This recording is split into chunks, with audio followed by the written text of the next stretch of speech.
This episode, we're talking about a few things you might not know about France's Beaujolais region, including its role in natural winemaking and why the hell Beaujolais gets its own day around the world.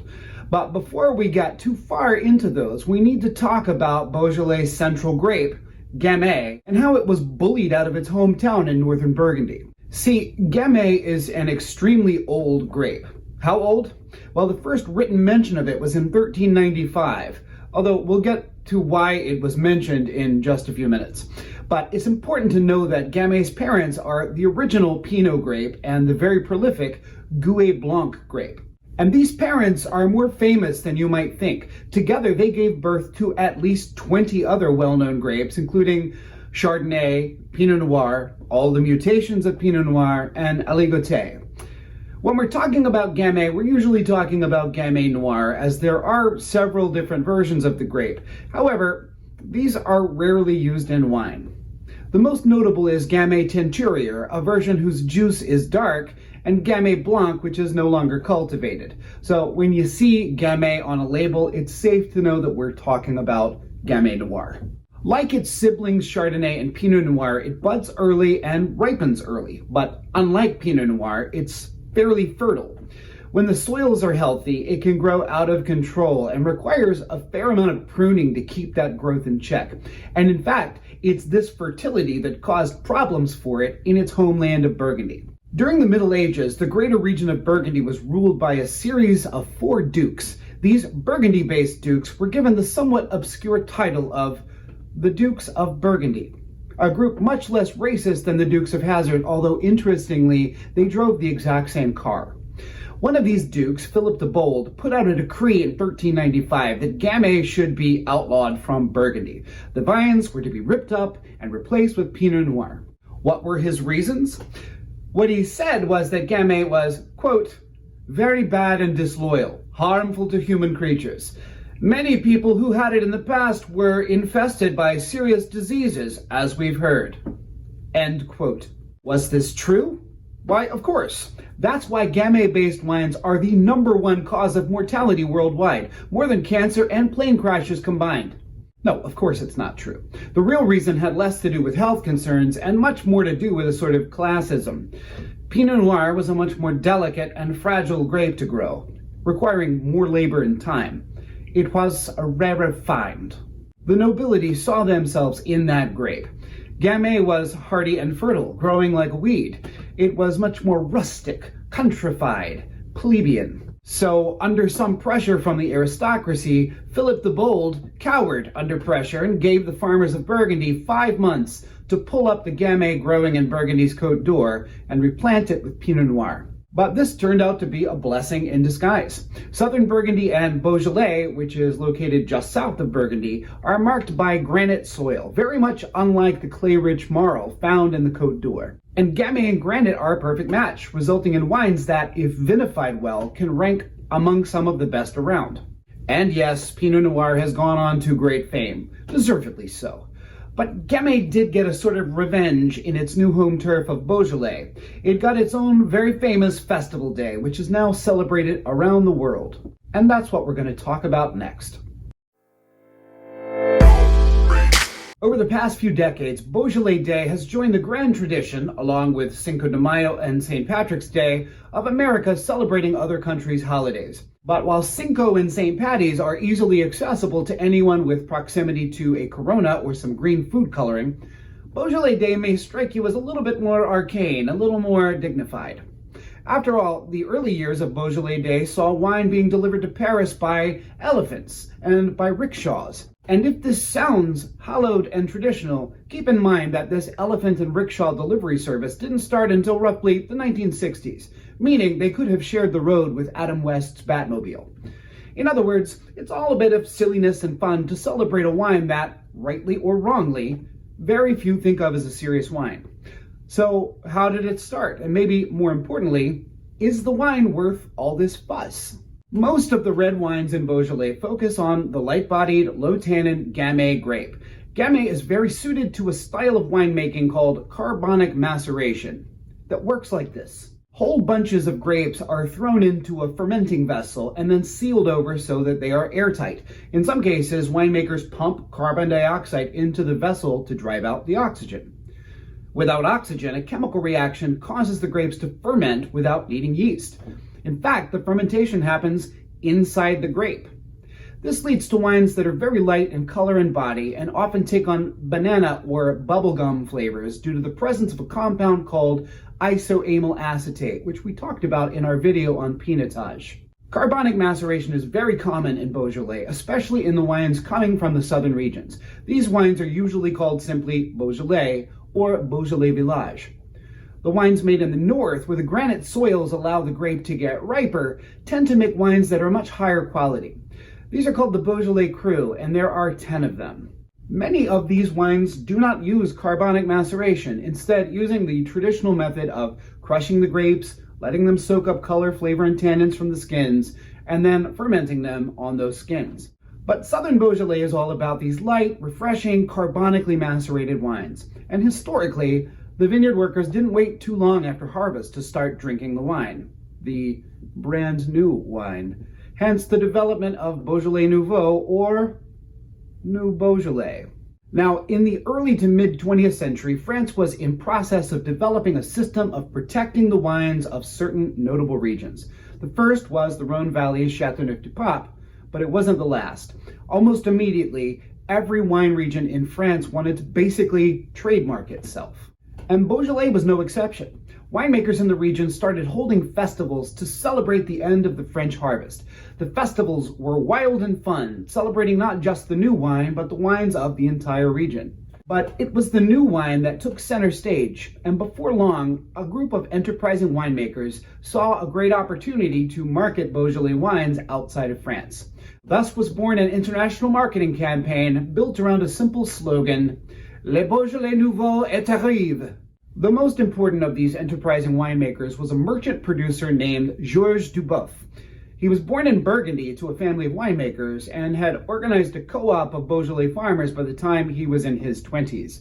In 1964, he started his own winemaking business, Les Vins du Georges Duboeuf, and more than anyone, he saw the opportunity to make these Beaujolais Nouveau festivals a global thing. Now, originally the festival was held on November 15th of each year. Someone had the bright idea to move the shindig a little closer to the weekend, and they landed on the third Thursday of the month. This turned out to be a masterstroke because Gamay-based wines tend to do really, really well with poultry, specifically turkey. And the United States already had a festival of its own on the third Thursday of every month, one involving turkey and relatives who make you want to drink. Thus was born the American celebration of Beaujolais Day. In fact, America is the third biggest market for Beaujolais wines, right behind Japan and Germany. It should be noted that there are problems associated with the fixation on Beaujolais Nouveau. For one thing, it doesn't age well, at all. As a rule of thumb, most Beaujolais Nouveau should be drunk before the following May, after which it begins to degrade. This can leave retailers with tons of unsold stock by summertime. Secondly, global tastes have shifted towards more concentrated, rich wines, and Beaujolais Nouveau is precisely not that.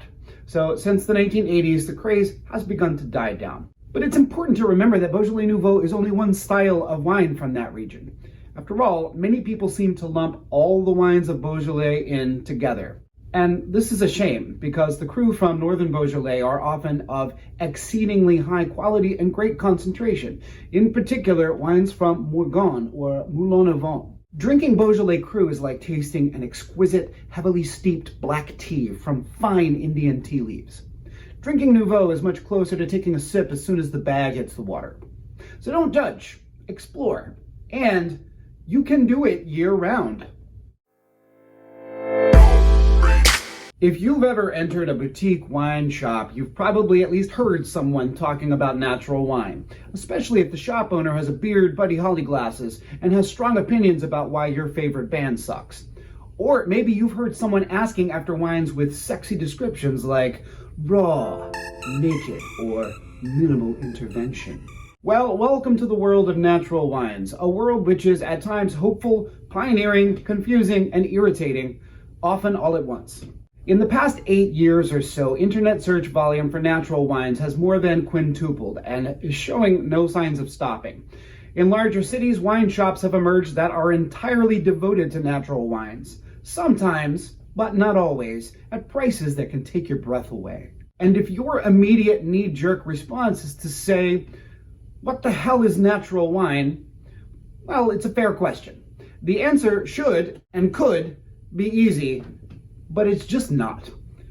In general, natural wines refer to wines that are made according to the principles of minimal intervention. This means that the grape grower and the winemaker try to get out of the way of the wine's natural ability to make itself, at least as much as possible.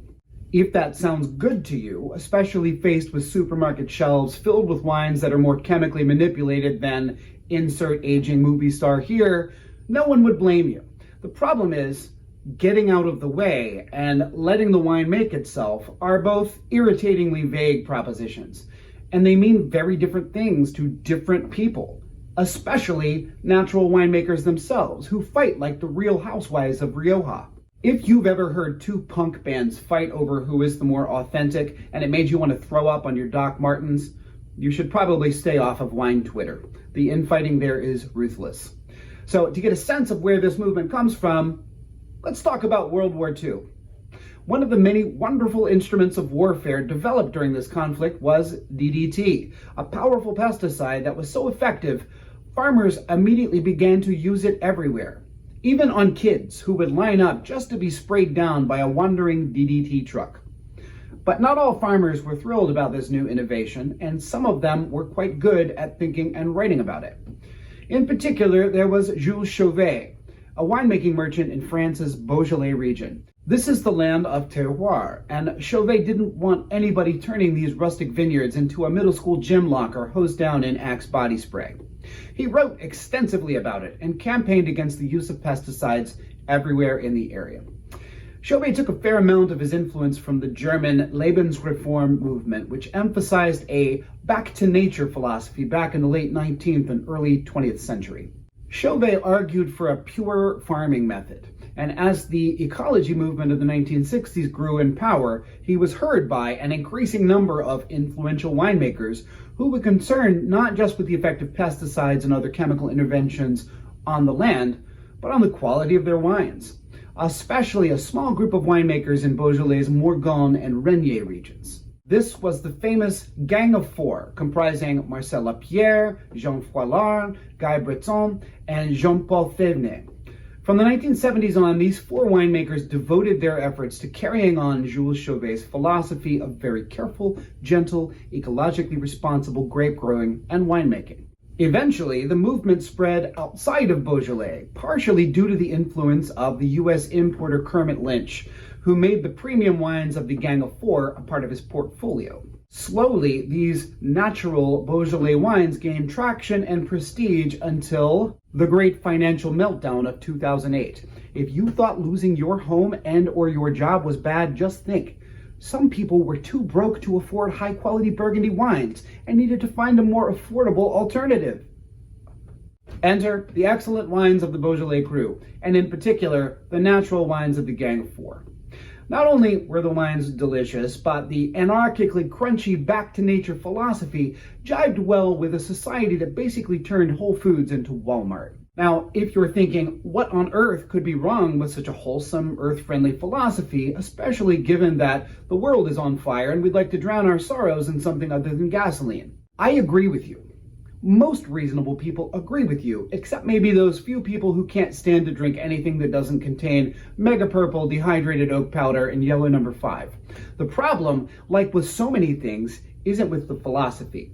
It's not with the purists who simply want to make an ecologically responsible wine. And it's not with consumers who want to invest in a style of agriculture and winemaking that truly speaks to them. The problem is with the ambiguity of the whole movement, mainly in how vulnerable it leaves itself to being taken over by a bunch of cynical, opportunistic assholes who want to prey on well-meaning consumers who are enamored of the word natural and all its positive connotations. Because there is no regulatory committee on natural wine. There is no strict set of rules and guidelines that must be followed for a wine to be labeled natural. Think of the terms organic, and biodynamic. For these words to appear on a wine label, the winemakers must jump through a number of hoops to qualify. The wines, vineyards, and sites must be tested and retested by a regulatory organization in order to earn that stamp of approval. If that sounds like a pain in the ass, that's the whole point. We assign a lot of meaning to the words organic and biodynamic.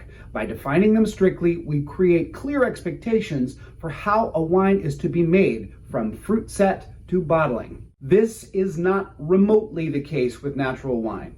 The core tenets of natural winemaking can be defined as follows: organic and/or biodynamically farmed grapes, whether certified or not; dry farming, meaning no artificial irrigation; low yields, no added sugars or acids; no cultured or commercial yeasts, only native yeasts; no flavor additives, including those imparted by new oak; minimal fining or filtration, if at all; and finally, minimal to no added sulfur. Now, if you're an aspiring natural winemaker and this sounds like a lot to follow, then you're in luck, my friend. The number of these principles that you need to follow in order to sell your wine as a natural wine, emblazoned right there on the label, is 0. You don't have to follow a single one of these. You could take a bottle of Apothic Red Blend, put in a couple packets of Splenda, stir in a couple scoops of Country Time lemonade, and voila! You've just made 750 milliliters of Jimmy's Porch Settin' natural wine. Think of it this way. If you went $120,000 to $200,000 into debt to call yourself doctor, and your next door neighbor drops out of 9th grade and then makes a business card that says, "Call me Dr. Ronnie," you'd be pretty pissed off if he was suddenly allowed to work in the same hospital as you, making the same money as you, and getting all the same prestige and respect you did, even though he thinks the hippocampus is a college for trunkless elephants. And you'd be even more pissed if you were one of Dr. Ronnie's patients, and instead of years of hard study and clinical expertise, you were treated to an old-fashioned bloodletting and a chest covered with Bugs Bunny Band-Aids. Yes, this is an exaggeration, but the principle is still at play here. If we want the term natural wine to be meaningful, it has to mean something, and that requires a certain amount of specificity. As it stands right now, the word natural, when it applies to food and drink, is about as close to meaningless as it gets. It conjures images of health, environmentalism, and a lack of chemicals, whatever that means. And those are very attractive images. But if that health-conscious customer gets home to find that their natural Cabernet Sauvignon has a strange, funky barnyard smell and a bunch of particles floating all through it, they're going to be very confused, even though that may be a perfect representation of the winemaker's intention. And even worse, if they bought someone else's nice fruity Cabernet Sauvignon that said natural on it, even though it was no more natural than insert aging movie star here's face, they're going to be pissed. And for all the wrong reasons. The natural wine movement is admirable, and the resistance to government intervention is certainly understandable, given that it was the government spraying all that DDT in the first place that led to it. The best practitioners of the natural wine movement simply want to make wine in the best way they know how, honoring the land and the grapes with a level of integrity most of us don't have. Additional regulatory hoops might seem like anathema to the cause. So what do? A good step for winemakers, or more specifically wine label designers, would be to show your work. Instead of using the same nebulous, pseudo-poetic language about being in touch with the earth or time-honored traditions, simply be clear about what you did and didn't do. Dry farming? Check. No added sugar or acid? Check. No filtration or fining? Check. Minimal sulfur? Check. Because it's not the word natural that's important. It's the practices. Talk about the practices. And the best step for consumers is simply to be educated about what the effects of these practices are on the wines. Fining and filtration, arguably, may strip a wine of its flavors, but they also help stabilize and clarify the wine. Commercial yeast may contribute to sameness in flavors, but it also makes a successful fermentation more likely. In other words, there's a give and take. If we want to acknowledge the importance of the natural winemaking movement, we have to allow the word itself to be meaningful. So define it, own it. Because if you don't, some corporate jackass is going to make it mean whatever they want it to mean.